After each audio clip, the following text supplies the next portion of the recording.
હવે જે સમાચાર વિગતવાર. પરસોત્તમ રૂપાલાએ ક્ષત્રિયો માટે કરેલી ટિપ્પણી બાદ સુરત સહિત રાજ્યમાં અનેક જગ્યાએ ક્ષત્રિય સમાજમાં ભારે વિરોધ થઈ રહ્યો છે.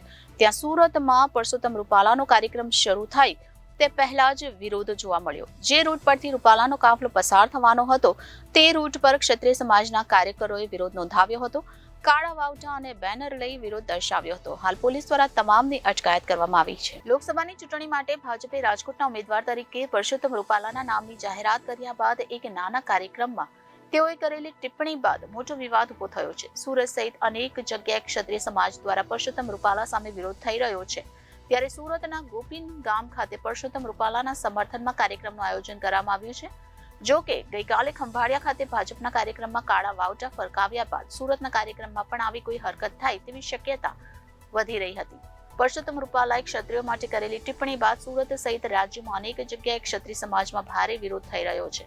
આ વિરોધ સતત વધતો રહેતા ભાજપના ઉમેદવાર પરસોત્તમ રૂપાલાએ માફી માંગી હતી અને ત્યારબાદ પ્રદેશ પ્રમુખ CR પાટીલે પણ ક્ષત્રિયોને મોટું મન રાખીને ભૂલી જવા માટે અપીલ કરી હતી. જો કે ભાજપ દ્વારા માફી માંગવામાં આવ્યા બાદ પણ ક્ષત્રિયોનો રોષ ઘટવાના બદલે વધી રહ્યો છે.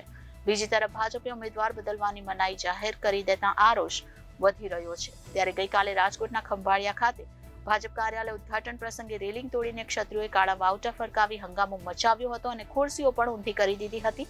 જેના કારણે ગઈકાલે સુરતના ભાજપ કાર્યાલય ખાતે પણ પોલીસ બંદોબસ્ત ગોઠવી દેવામાં આવ્યો હતો. ભાજપના કાર્યક્રમમાં ક્ષત્રિય સાથે અન્ય સમાજ દ્વારા વિરોધ કરવાની ભીતિ રહેલી છે. ત્યારે સુરતમાં પરસોત્તમ રૂપાલાનો કાર્યક્રમ શરૂ થાય તે પહેલા જ વિરોધ જોવા મળ્યો. જે રૂટ પરથી રૂપાલાનો કાફલો પસાર થવાનો હતો તે રૂટ પર ક્ષત્રિય સમાજના કાર્યકર્તાએ વિરોધ નોંધાવ્યો હતો.